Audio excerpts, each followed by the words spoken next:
May I come in? जाइए, Good afternoon, sir. Good afternoon, ma'am. Good afternoon, sir. बैठिए। Thank you, sir. परिचय दीजिए अपना। Yes, sir. क्या है कोड नंबर आपका? Sir, देखा नहीं, sorry, sir. 2। बैठिए, जी. परिचय दीजिए। सर मैंने अपनी एजुकेशनल क्वालिफिकेशन अपने होम डिस्ट्रिक्ट से प्राप्त की है। ठीक है। इसके पश्चात ग्रेजुएशन में बीएससी फिजिक्स ऑनर्स मैत्री कॉलेज दिल्ली विश्वविद्यालय से किया है। मास्टर्स में एमएससी फिजिक्स किया है और उसके बाद से मैं सिविल सर्विसेज की तैयारी में हूँ सर। डीयू से आपने ग्रेजुएशन किया? जी सर। ठीक है। पोस्ट ग्रेजुएशन आपका किस कॉलेज से था? Sir Ramjas college. Ramjas college से था, ठीक है।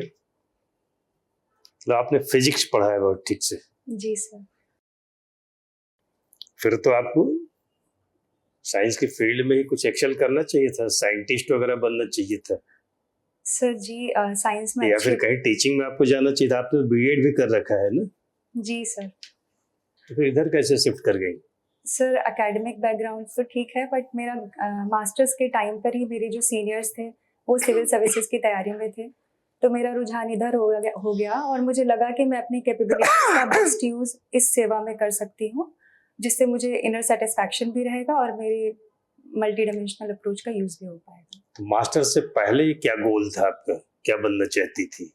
सर तब तक बहुत क्लैरिटी नहीं थी, लेकिन हाँ मुझे लग रहा था कि मैं साइंस की फील्ड में बहुत नहीं अच्छा कर पाऊंगी, मतलब रिसर्च तक नहीं जाना चाहूंगी। तब तक थोड़ी थोड़ी क्लैरिटी हो गई थी सर। चलिए, तो आप क्या बनना चाहती हैं? सर सिविल सेवक, डिप्टी कलेक्टर पहली प्राथमिकता है मेरी। और डिप्टी कलेक्टर बताइए। फिजिक्स आपकी कुछ मदद करेगा डिप्टी कलेक्टर बनने के बाद? जी सर। क्या मदद करेगा? ह्यूमैनिटीज लोग पढ़ते हैं, सर नहीं। इम्पोर्टेंस उसी का है। जी सर, आज के टाइम पे लेकिन जिस तरीके से टेक्नोलॉजी का दौर चल रहा है और किसी भी जगह पे जाके मुझे विकास कार्य करने के लिए पहले सोशल इकोनॉमिक बैकग्राउंड चेक करना पड़ेगा। डेटा ड्रिवन अप्रोच से मुझे बहुत हेल्प मिलेगी उसमें। सर सेकेंडली जितनी भी योजनाएं हैं, डिजिटल इंडिया मिशन हुआ, स्मार्ट सिटी मिशन हुआ, जो भी योजनाएं, यूपीआई हुआ, इन सबको मुझे बेहतर तरीके से समझने में आसानी होगी और अपने सबऑर्डिनेट्स को समझाने में आसानी होगी। इसके माध्यम से मैं जनता को भी कन्विंस कर पाऊंगी कि वो इन सब चीज़ों में पार्टिसिपेट करें। बहुत सारे कैंडिडेट्स जो बीटेक किए हुए हैं आ रहे हैं और यही बातें बता रहे हो भी। जो बात आप बता रही हैं वही बात बीटेक वाले कैंडिडेट बता रहे हैं। सर तो उनके ऊपर ये लागू होती है, आपके ऊपर लागू होती है? किसकी बात को सही माना जाए? सर दोनों की बात सही है। दोनों ने साइंटिफिक अप्रोच और टेक्नोलॉजी की पढ़ाई की हुई है। अपने अपने स्तर पर दोनों ही लोग योगदान दे सकते हैं। बीएड आपने क्यों कर लिया? बेरोजगारी का भय सता रहा था? जी सर, थोड़ा मध्यम वर्गीय परिवार के होने के नाते और सिविल सर्विसेज में अनिश्चितता हो जाती है, तो घर वालों को संतुष्ट करने के लिए मैंने एक ऑप्शन के तौर पर बीएड कर लिया, जिससे मैं अगर थोड़ा असफल भी होती हूँ इस क्षेत्र में लंबे समय तक तो निराशा नहीं। कुछ एक अपनी क्वालिटीज बताइए जो डिप्टी कलेक्टर में भी पाई जाती है। सर नंबर 1 मैं डेडिकेटेड हूँ, अब तक इस तैयारी में हूँ। ठीक है। सर नंबर 2 लीडरशिप क्वालिटी है। ठीक है। नंबर 3 मुझ में एम्पैथेटिक क्वालिटी है। और सर अगर मैं सिविल सेवा के गुण की बात करूँ तो इंटीग्रिटी नंबर 1 पर वो भी मुझ में है। सर स्पिरिट ऑफ सर्विस भी है। कुछ एक वीकनेसेस भी आप में है? अगर है तो बताइए, अदरवाइज। सर वीकनेस है डेडिकेशन की वजह से कभी कभी बहुत ज़्यादा ओवर अचीवर हो जाती हूँ, जिसकी वजह से मेरी फिजिकल हेल्थ कॉम्प्रोमाइज होती है। ये तो आप वीकनेस बता रहे हैं, स्ट्रेंथ बता रहे हैं अपनी? नहीं सर, वीकनेस है ये, इसकी वजह से काफी। तो ऐसे बताया जाए वीकनेस की, लगे कि स्ट्रेंथ हमारी कई सारी है। सर नहीं, ओवर थिंकिंग और ओवर डेडिकेटेड होना हेल्थ को अफेक्ट करता है सर। ठीक है सर। इस साल फिजिक्स में जो नोबेल प्राइज मिला किसको मिला और किस काम के लिए मिला? सर जॉन क्लार्क जी हैं। माइक सर, पूरा नाम मुझे अच्छे से याद नहीं है सर। एक मार्टिन सर हैं और एक माइकल सर हैं। इन तीनों को मिला है क्वांटाइजेशन, क्वांटम टनलिंग इफेक्ट पे मिला हुआ है, जहाँ तक मैं याद कर पा रही हूँ। चलिए कोई बात नहीं। इनका नोबेल लेक्चर सुने आपने कभी? सॉरी सर, नहीं सुना। आप फिजिक्स के स्टूडेंट हैं, क्वांटम फिजिक्स इस समय बहुत आगे चल रहा है, आप तो जानती हैं। तो क्वांटम फिजिक्स वगैरह का क्या संबंध है इस साधारण चीजों से जो आप बता रही थी कि हमको अंडरस्टैंडिंग होगी इकोनॉमिक प्रॉब्लम की, सोशल प्रॉब्लम की, ये तो किसी को भी हो जाएगी। क्वांटम फिजिक्स पढ़ने वाले को, ये फॉर दैट मैटर क्वांटम क्यों छोड़ दें, किसी भी तरह की फिजिक्स की बात करें, फिजिक्स में जो हम लोग इंटर में, बीएससी में, एमएससी में पढ़ते हैं, व्हाटएवर वी रीड, उसका कोई संबंध सोसाइटी से होता भी है? सर लॉज तो इनडायरेक्टली एप्लीकेबल होते ही हैं फिजिक्स के। चलिए लॉ ऑफ रिलेटिविटी को समझाइए हमको, सोशल फील्ड से समझाइए। Sir E is equal to mc square, तो C is constant, energy is equivalent to the mass. तो अगर हम इसको सिंपल वर्ड्स में समझें तो हमारी फिजिकल कैपेसिटी मतलब जितना फिजिकली मैं फिट हूँ उतनी ही मुझ में एनर्जी होगी। एक ये भी तरीका होता है इसको समझने का सर। और सर सर अभी तो मैं इस बारे में नहीं कह पाती। कोई बात नहीं। रिफ्रैक्टिव इंडेक्स क्या होता है? सर रिफ्रैक्टिव इंडेक्स किसी भी मटेरियल का वो बताता है कि वो कितनी लाइट को रिफ्रैक्ट कर सकता है, कितने एंगल से रिफ्रैक्ट होकर वापस आएगा। तो जो रिफ्रैक्टिव इंडेक्स होता है इसको जोड़ के दिखाइए सोशल फील्ड से, थोड़ा सोचिए, दिमाग लगाइए। Can we think of it? Yes sir, I am trying to, just give me we are giving you full time.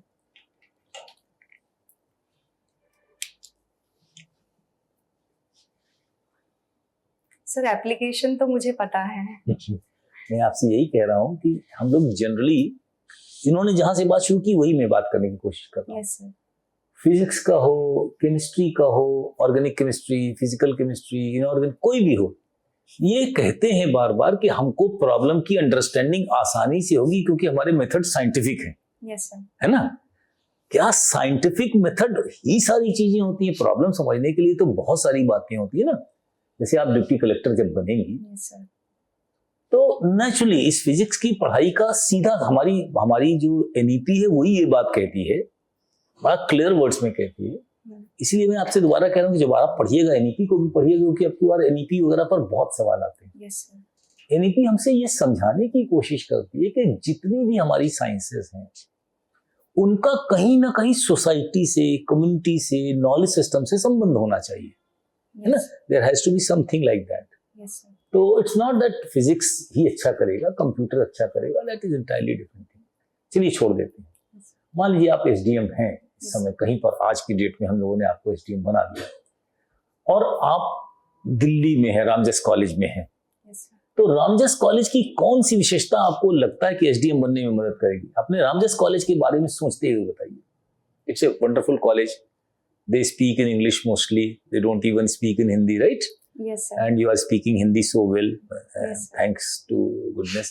तो क्या रामजस कॉलेज की वो जो इंग्लिश मीडियम की पढ़ाई है, वो जो संबंध है, उससे कुछ इलाहाबाद में या कहीं एसडीएम बनेंगे तो कुछ फायदा मिलेगा आपको? सर ऑब्वियसली कम्युनिकेशन स्किल तो इम्प्रूव हुई ही है और पर्सनालिटी डेवलपमेंट भी हुआ है, क्योंकि वहाँ डिफरेंट स्टेट से लोग आते हैं। तो अलग अलग लोगों के साथ कैसे कोप अप करना है, बिहार से भी लोग जाते हैं, नॉर्थ ईस्ट से भी आते हैं, तो हर तरीके के लोगों से मुझे किस तरीके से बातचीत करनी है, उनको कन्विंस करना है, इसमें मुझे वहां से हेल्प मिली है sir. Social mingling, yes one. और सर और कॉन्फिडेंस मिला है। अच्छा, you got confidence. You think you are confident enough? Right now I am a little bit nervous sir, but I am confident in Had you been very confident, you would not have gone to B.Ed. Sorry sir? Had you been so confident, you would not have done B.Ed. You could have done, you Sir, could have become SDM. So it was because years. of family pressure also, because I am dependent on my family economically. Okay. So it was because of family pressure. Okay. It's all right. Now coming back to physics again. Yes. I'm not talking of this. Nobel prize जिनको तीनों बताया इस साल मिला था कि पिछले साल मिला था? सर 2025 में मिला। राइट। Yes sir. ठीक है। और ये तीनों कहाँ के थे? सर जहाँ तक मुझे याद है ये अमेरिका के थे, यूएसए से तीनों। चलिए कोई बात, आप पूछें। ठीक है, आज चूंकि आपने बीएड भी परस्यू किया है, can you please tell me that what is the relevance of child pedagogy in administration और child education. pedagogy. Whether yes. whatever you wanna understand Sorry as ma'am, an administration में भी, education sector में भी, कहाँ पर इसका क्या relevance है? ma'am, I would like to inform you that I am not mentioning it in the commission. Okay. So Okay. I'm Since not you have mentioning- mentioned here, that is yeah, the reason I've yeah, asked I have you, right? mentioned, but I'm You not might have read the Constitution, right? Yes. Polity and Constitution, of course. Have you read the procedure of amendment? Yes, ma'am. Okay. Can you please tell me that whether we can amend the preamble of the Constitution or not? Yes, we can. To what extent? जहाँ तक हमारी basic structure जो 1973 में बताया गया था वो उसका हनन नहीं होता, वहाँ तक हम कर सकते हैं. Are they being enlisted? Sorry ma'am. Are they being enlisted, the basic structure? आप किन किन notions को basic structure के अंदर यस place करते हैं? क्या ये enlist किए गए हैं? नहीं मैम, अलग अलग आदेश में, निर्णय में ये बताया गया है क्या क्या आ सकता है, बट इसकी प्रॉपर लिस्ट नहीं है. ठीक. आपने directive principles of state policy के बारे में भी पढ़ा होगा. Yes ma'am. ये enforceable, इनकी enforceability किस हद तक है?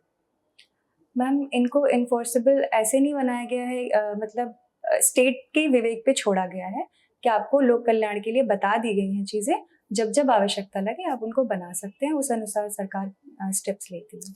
क्योंकि आपने विवेक की बात की है और आप एडमिनिस्ट्रेशन में जाने वाली हैं, यस तो आप बता सकती हैं एडमिनिस्ट्रेटिव डिस्क्रिशन यस मैम. किस हद तक अलाउ होना चाहिए किसी भी एग्जीक्यूटिव ऑफिसर को? मैम, जहाँ तक उसके निर्णयों से किसी और के अधिकारों का हनन नहीं हो रहा हो वहाँ तक वो यूज कर सकता है. ठीक है. जहाँ पे संवैधानिक तरीके से काम कर रहा है, रूल ऑफ लॉ का वायलेशन नहीं हो रहा है और उसके विवेक से किसी का हित हो रहा है, वहाँ तक छूट होनी चाहिए. रूल ऑफ लॉ क्या होता है? Ma'am, rule of law constitution में मेंशन है कि विधि सम्मत काम करना, जो कॉन्स्टिट्यूशन में बताए गए हैं, हमारे यहाँ जो जो लॉज बताए गए हैं, आर्टिकल 14, आर्टिकल 15, इनके अंतर्गत काम करना, जिसमें किसी के साथ इनइक्वालिटी ना हो और सबको समान तरीके से देखा जाए. इक्वालिटी और इक्विटी में क्या अंतर है?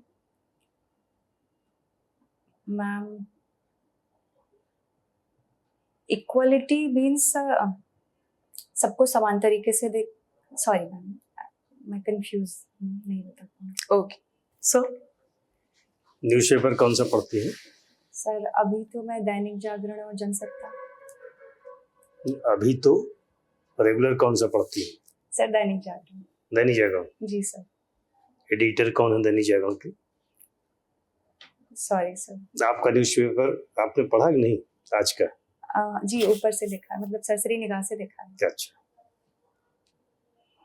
एक अमेरिकन रिपोर्ट आई है अभी जिसमें कहा गया है कि भारत में बुजुर्गों की तुलना में युवाओं में तनाव की मात्रा 3 गुना है. जी सर. बुजुर्गों की तुलना में युवा 3 गुना ज्यादा तनाव में है. Yes sir. ये अमेरिकन रिपोर्ट है. जी क्या कारण हो सकते हैं युवा ज्यादा तनाव में है? सर, कांस्टेंट प्रेशर ग्रो करने का, कॉम्पिटिटिवनेस बहुत ज़्यादा हो चुकी है. बताइए बताइए, हो सकता है कि कुछ एक कारण इसमें दिख जाए.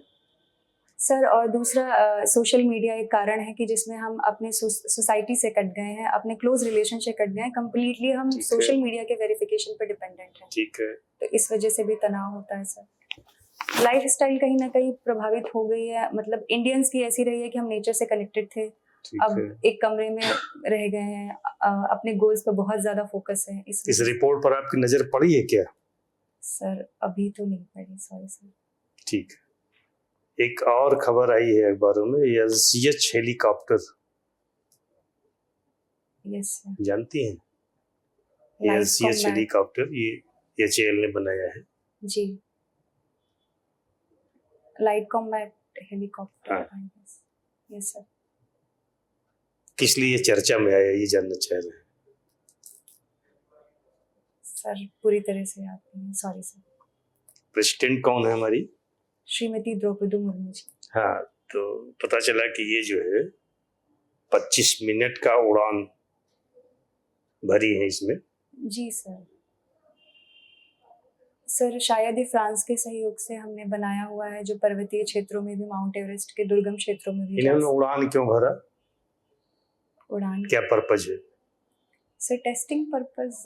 आई गेस। और टेस्टिंग क्या ये सुप्रीम कमांडर करेगा भारत का? सर कौन मतलब करेगा? दुनिया में देश में विश्वास जगाने के लिए लोगों में कि राष्ट्र के राष्ट्रपति इसमें उड़ान भर रहे हैं, तो निश्चित तौर पर एक अच्छा विमान। चलिए 10 ग्राम सोने का रेट बता दीजिए।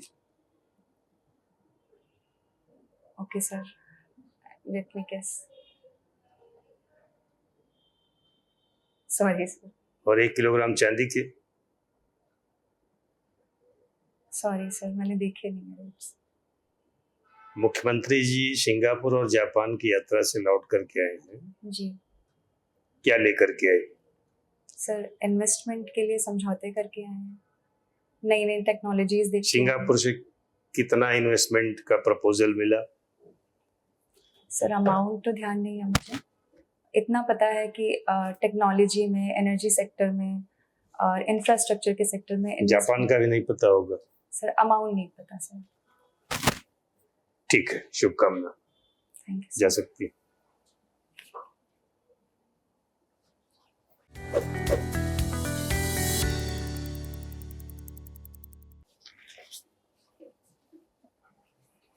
कैसा रहा इंटरव्यू? सर, मुझे तो काफ़ी कमियां लगी कि फिजिक्स पे मुझे काम करना है और करंट अफेयर पे। कितना अंक देंगी अपने आप को? बताइए बताइए। 60 अराउंड। 60? फिर तो 60 प्लस के लिए काम करना है ना। 65, 70, यस सर। 75 तो मैक्सिमम देते हो, तो चलिए किसी से इम्प्रेस हो गया बोर्ड दे देता है, लेकिन 70 तो देता है Yes, आराम से। तो वहां तक काम करने के लिए जो कमियां आपने महसूस की है उसमें बताइए 1-2। सर जैसे मैं फिजिक्स को जस्टिफाई नहीं कर पा रही थी अच्छे से शायद। हाँ। सर आपने जो करंट के क्वेश्चंस पूछे हैं फैक्चुअल, हाँ वो नहीं पता थे मुझे। हाँ हाँ, और सर एक मुझे एनईपी पढ़ने की जरूरत है। ठीक है। इसके अलावा जो हम सब लोगों का जो मिला जुला ऑब्जर्वेशन है उसमें कि कुछ एक क्वेश्चंस में जैसे बताने की स्पीड थोड़ी ज्यादा थी, खासतौर से जब हिंदी में बताती थी तो ओके सर। तो और कॉन्फिडेंस साथ थोड़ा थम करके बताने की प्रैक्टिस होनी चाहिए। ठीक है सर।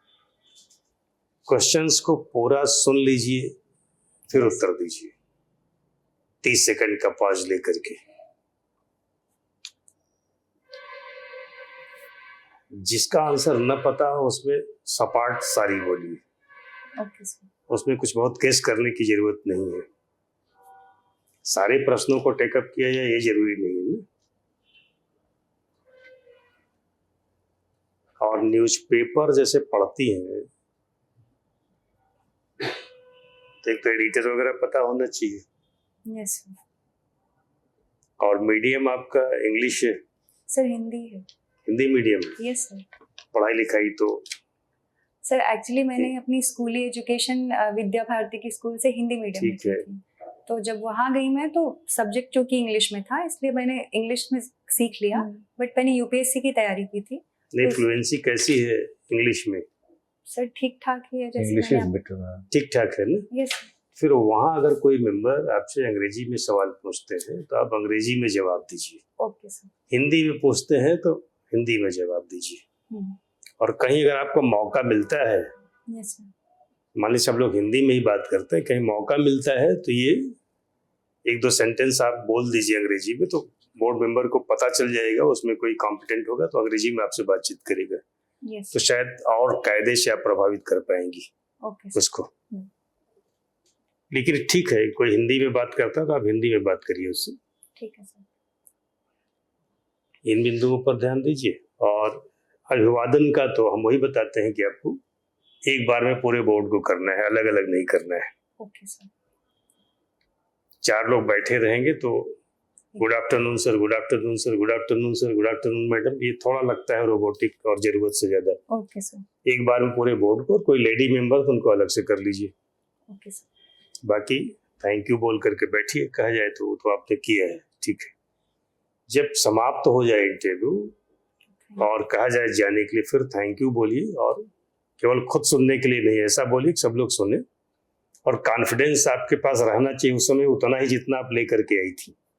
Okay sir. बीच में अगर 2-4 सवालों में सॉरी बोलना पड़े या ये पता चल जाए कि अरे इसका उत्तर तो हमने गलत दे दिया, तो गिल्ट नहीं पालना है। गिल्ट पाल लेंगे फिर कॉन्फिडेंस कम होगा। बीच में हमने देखा था जब सर के सवालों को फेस कर रही थी तो शुरू में कॉन्फिडेंस ज्यादा था, फिर थोड़ी नर्वस हो गई थी उस समय, यस सर। है ना? तो कॉन्फिडेंस तो वो लेवल बना रहना चाहिए शुरू से लेकर के अंत तक।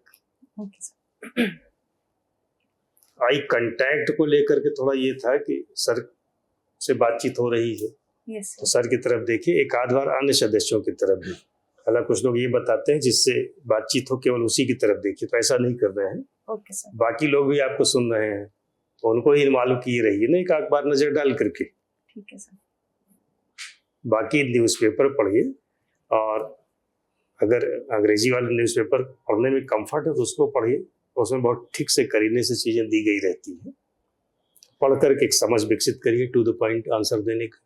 जो अंग्रेजी वाला अखबार नहीं पढ़ सकते हैं तो अलग बात है, फिर हिंदी का पढ़ें, मजबूरी। सर आदत अब हिंदी की हो गई है। हिंदी की है, यस सर। ठीक है, तो हिंदी की पढ़िए, ठीक है सर। हिंदी की पढ़िए, हिंदी की न्यूज़ देखिए, थोड़ा गूगल वगैरह पर देख करके फिर न्यूज़ भी सुनिए लिंक करके, तो उसको समझ बनाइए। Yes sir. समझ बना करके बातचीत करेंगी तो अच्छा बताएंगी, ओके सर। ठीक है। Yes sir. सर बाकी तो सारा कुछ डिपेंड करेगा कि आपने 1500 में कितना स्कोर किया है। Yes sir. डिप्टी कलेक्टर तो लोग 40 पाके भी बन जाते हैं, सर अभी इम्प्रूव का स्कोप लेकिन आपको मिलेगा 60 प्लस 65 70 के रेंज में। मैम कॉन्फिडेंस बाकी ठीक। इट वाज एब्सोल्युटली फाइन, ऐसे कोई दिक्कत नहीं है। भाई जैसा सर ने कहा, अगर आप थोड़ा सोच कर बोलेंगे। अच्छा कैंडिडेचर है, हाँ ठीक है। Thank you sir. शुभकामना। Thank you sir. Good luck. Thank you ma'am.